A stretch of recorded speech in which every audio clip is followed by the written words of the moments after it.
जरी मूळ चित्र पुसलं गेलं असेल तरी उरलेल्या आकृतीवरून कळतं ना। ए बाई, त्या विठोबाच्या नादाला लागू न ग। त्या सखूमुळं आम्ही बी या विठुरायाचे भक्त झालो होतो, पण आमचा सर्वनाश झाला। आमच्या नशिबी इतकं दुःख आलं का धड जगता बी येत नाही आणि मरता बी येत नाही। बरं तू इथंच थांब, मी यांना शोधून आणते। शोधून? कोणाला शोधताय? अगं बाई, माझ्या धन्याला आणि कुणाला? जागल्या पहारा देतोय। आलं, माझं धन्य आलं। जागल्या माझं धन्य आलं। अहो बस इथं। कुणी बघितलं तर काय म्हणतील का गंगीचं ध्यान नाही। अहो कुठं रानोमाळ पोरं शोधत फिरताय आणि केवढं गवत लागलंय या अंगाला, कितीही धूळ। मी पाणी घेऊन येते। ऐक दिगो, तुझा स्वभाव ना चिडचिडा आणि तुसडा झालाय, तो जरा आवर। अरे तुझ्या पुढे तुझं अख्खं आयुष्य आहे रे, असं वागून कसं चालेल? कधी कधी मी पण तुझ्या अशा वागण्याने बुचकळ्यात पडते।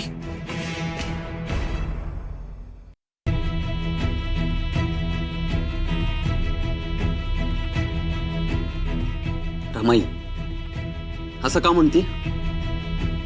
सरळ सांग की, स्पष्ट बोल, माझ्यासाठी काय आज्ञा आहे? अगं मी तुझ्या शब्द बाहेर आहे का, सांग बरं।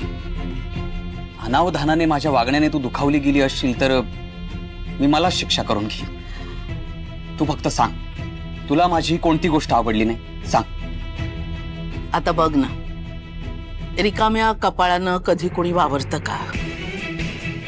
आज बाबाजी महाराजांचा टिळा कपाळाला लावायला विसरलास तू। नाही रमाई, त्या माणिकला वाचवायला नदीत उतरलो तेव्हा माझ्या कपाळावरचा पूज्य बाबाजी महाराजांचा टिळा पुसला गेला। आल्यावर आंघोळ करून पुन्हा लावायला गेलो तर तेवढ्यात ती ठुमकत मुरडत माझ्या खोलीत आली। मग ते बघून पुन्हा माझ्या डोक्यात राग केला।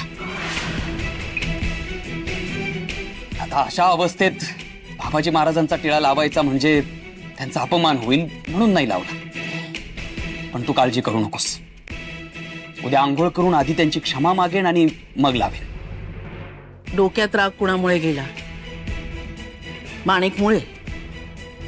अरे नाही रे दिगू, अरे ती जीव टाकते तुझ्यावर, तरी तू तिचा का दुस्वास करतोस? आणि इतका राग आत्ता का? आत्ता काय अडचण आहे? आता तर ती सखू पण तुझ्या आयुष्यात राहिली नाहीये आणि ती परत पण येणार नाही, मग तरीही त्या माणिकला असं झुरत का ठेवतोस? बिचारी माणिक मनापासून तुझ्यावर प्रेम करते, म्हणूनच इतकी वर्ष लग्नासाठी थांबली की नाही।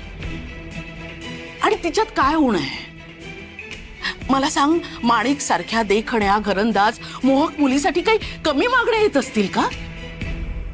पण ती तुझ्यासाठीच थांबली आहे ना। नाही थांबायचं रमाई,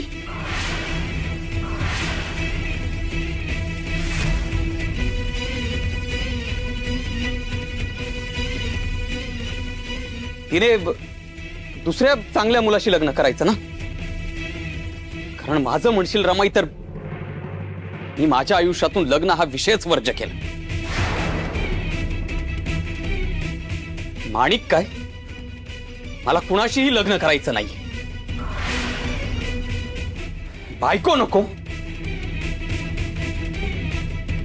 संसार नको, काहीही नको। आणि आपल्या घराण्याचं काय? त्याप्रती तुझं कुठलंच कर्तव्य नाही का? दिगू, अरे लग्नच नको हा तुझा स्वार्थी विचार झाला।